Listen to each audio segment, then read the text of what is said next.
गांव में बारिश का कहर। छोटे से गांव धर्मपुर में सुबह का समय था।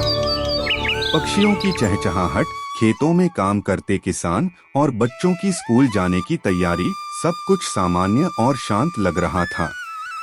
रामू, एक मेहनती किसान, अपने दो बच्चों बबलू और गुड़िया को स्कूल भेजकर खेत की ओर चल पड़ा। उसकी पत्नी सीता घर में रोटियां बना रही थी। संवाद। सीता, आज शाम को लौटते समय थोड़ी चीनी लेते आना, खत्म हो गई है। रामू हंसते हुए, अगर बादल बरसने न लगे तो जरूर लाऊंगा।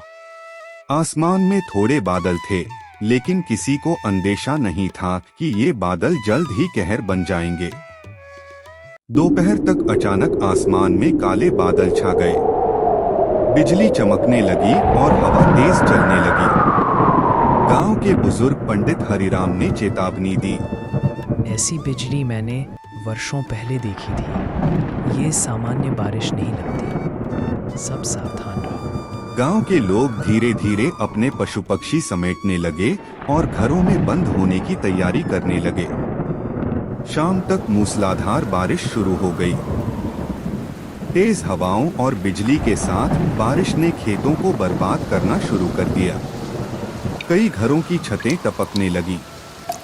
रामू अपने खेत से भागते हुए घर आया, भीगा हुआ, थका हुआ और डरा हुआ। रामू, सब्जियां, धान सब बह गए।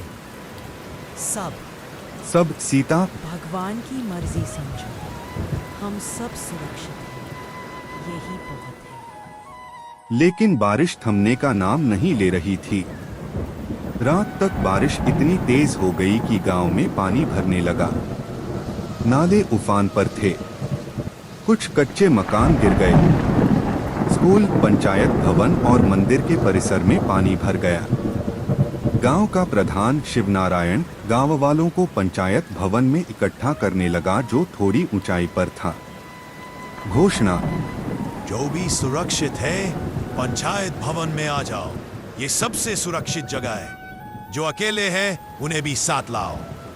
रामू ने बच्चों को उठाया और सीता के साथ पंचायत भवन की ओर दौड़ा। लगभग 60 से 70 लोग पंचायत भवन में इकट्ठा हो गए। भूख, डर और थकावट से बच्चे रो रहे थे। बुजुर्गों को सांस लेने में तकलीफ हो रही थी। रामू ने एक कोने में पड़े बोरे से सूखी लकड़ी उठाई और छोटे से अलाव की व्यवस्था की। कुछ महिलाओं ने बच्चों के लिए चिवड़ा और गुड़ निकाला। संवाद। हम सब मिलकर रहेंगे तो इस मुश्किल को पार कर लेंगे। गांव की एक अमीर और घमंडी औरत रमावती पहले सबसे अलग बैठी थी, लेकिन धीरे धीरे वह भी मदद करने लगी। रामू, जो सामान्यतः शांत रहता था, इस समय सबसे आगे था। लोगों को संभालना, बच्चों को सुलाना, बीमारों को सहारा देना। गांव वालों को उसमें एक नेतृत्व नजर आने लगा। बूढ़े पंडित हरिराम, रामू, तूने साबित कर दिया कि सच्चा इंसान वही होता है जो संकट में सबका साथ दे। तीसरे दिन बारिश थोड़ी थमी। बाहर निकलना मुश्किल था, लेकिन कुछ नौजवान इंक्लूडिंग रामू ने बांसों की मदद से अस्थायी पुल बनाकर एक टोली शहर भेजी मदद के लिए। सरकारी अधिकारी और राहत दल 2 दिन बाद पहुंचे।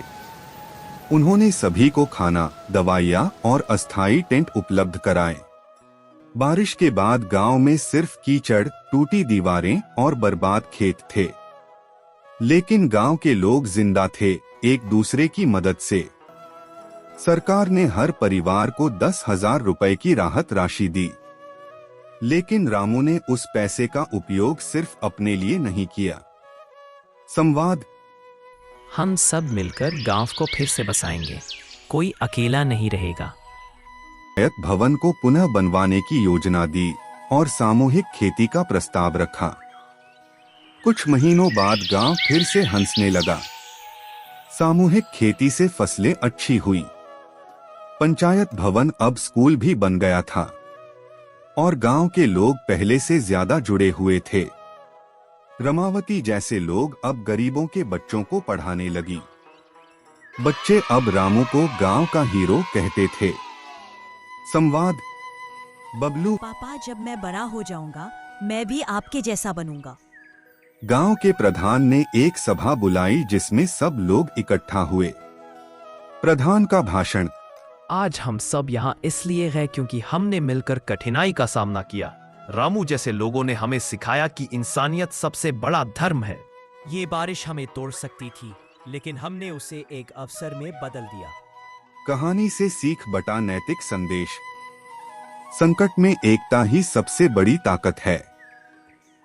असली इंसान वही है जो दूसरों के लिए खड़ा होता है। विपत्ति में ही इंसान की पहचान होती है। जो दूसरों की मदद करता है वही सच्चा नायक होता है।